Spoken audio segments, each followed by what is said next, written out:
People say, 1 man and 3 boys could never build a boat that size. Huh, you didn't see those boys. Hey, Bubba, bring me that tree, would you? Sure, Dad. Where do you want it? We've got a replica of a thigh bone in our museum from a guy that would have been about 13 feet tall. If you meet a guy like that, call him Sir. There's an article on the table all about it down here if you want to read more on this one. These jaw bones are on display at a hotel in Turkey, 6.5 inches across the TMJs. Any one of you could put your head inside the jaw and bounce it around. In Waukesha, Wisconsin, they found a human skull 3 times the size of ordinary humans, found in an Indian burial mound. Giants around the earth in those days. That's what the Bible says. There were giants here. Well, the Bible says we're made in God's image. Now, if we're made in God's image, why do we pay to teach the kids that this is Grandpa? What is the truth about the cavemen? Where do cavemen fit into this picture anyway? I mean, if the Bible's true and the earth's only 6,000 years old, what about the cavemen? Oh, we'll cover that after a quick break. Cavemen coming next.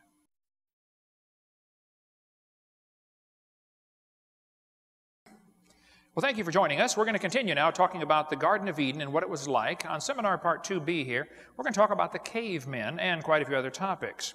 The Bible says in Genesis 1, God said, I'm going to make man in his own image. If we're made in the image of God, why do we teach the kids? Grandpa was an ape. Now, evolution teaches we're getting better and someday we're going to become God. The facts are we're getting worse. Things are falling apart. We now have an incredible genetic load. We are mentally and physically deficient compared to Adam and Eve. Things are not getting better. But we all teach the kids in the textbooks, this is Grandpa. What's the truth about the cavemen? Is it possible for an ape-like creature to turn to a human?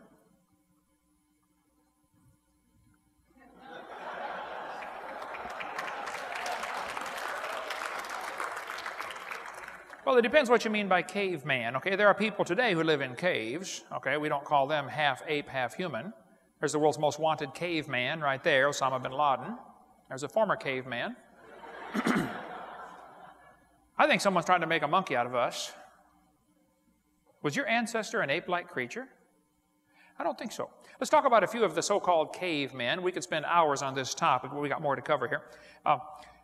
Nebraska man was used for years as evidence for evolution. All they found for Nebraska man was 1 tooth.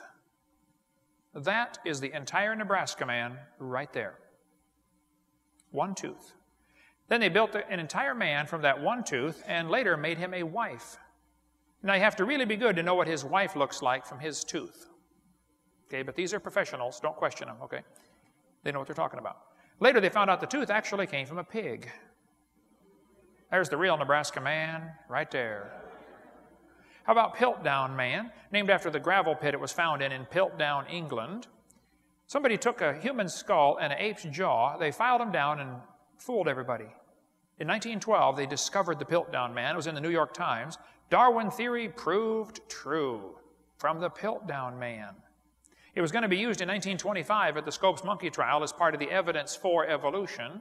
But the judge said the question is not, is there evidence for evolution? The question is, did he violate the law of teaching?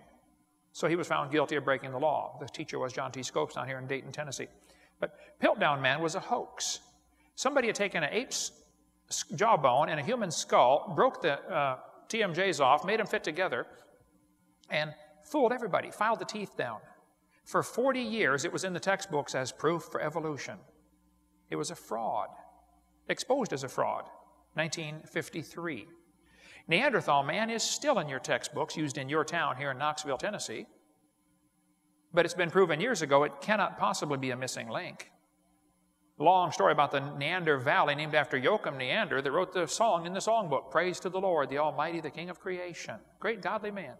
Well, back in 1856, they found a skeleton petrified, a man petrified, in this valley called the Neander Valley, and they named it Neanderthal man. The back was bent over. Well, apes walk on 4 legs and man walks on 2, so when the Darwin's theory became popular, they resurrected the Neanderthal man and said, oh, wow, maybe he's slowly evolving, he's coming up. Well, they've known from the very beginning it was an old man with arthritis who's slowly going down. He's not coming up at all. He's headed down. But they still keep him in the textbooks. About 300 Neanderthals have been found. Their brains are bigger than ours. Their bone structure was incredibly strong. They said they had so many muscles that the average Neanderthal could probably pick up the average NFL linebacker and fling him over the goalpost. Phenomenal strength in the Neanderthals. They gave the same skull to 9 different artists and said, what did he look like in life? They got 9 different answers. They said, what would you like him to look like? We're artists, you know. We can make him, you want him ape-like or human-like? You tell us what you want. We'll do it. Jack Cuazzo, a friend of mine from New Jersey, has been a dentist for 32 years. He came and spoke at our conference a few weeks ago at the boot camp we had in Pensacola. He studied the actual Neanderthal skulls in Europe.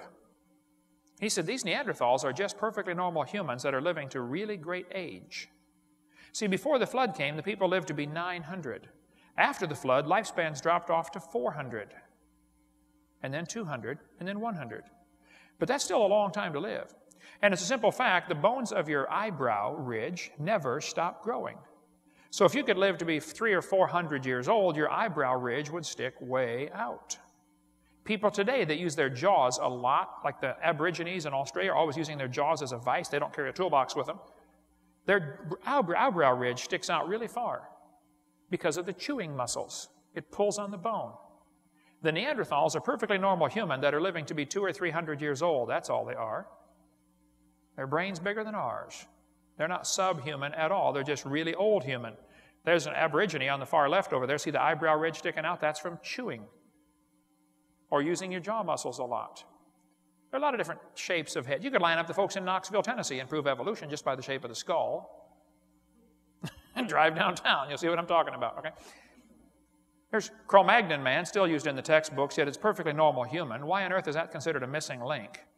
They've got one in there called Homo sapien is modern man. He's listed as Cro-Magnon. It's not modern, it's not a missing link at all.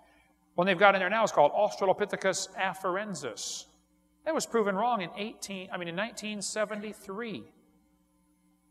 30 years ago, proven wrong. Why are they keeping that in the textbooks as evidence for evolution? They've got Australopithecus africanus, or afarensis, better known as Lucy. How many have ever heard of Lucy before? Donald Johanson found Lucy in 1974, Ethiopia. He had gone there with a grant to look for missing links. Somebody gave him some money, said, here, go find a missing link. If you don't find one, no more money. 2 weeks before his grant money expired, he discovered Lucy. Highly motivated, I suspect. And that would be a suspect, by the way, in a court of law, you know. Lucy was 3 feet tall. It was obviously a chimpanzee of some kind. Now, the bones of the skull were crushed thoroughly. Could not tell anything about the skull. But when they put it together for your kid's textbook, they can make it half human, half ape. They named it Lucy because they were listening to the song, Lucy in the Sky with Diamonds.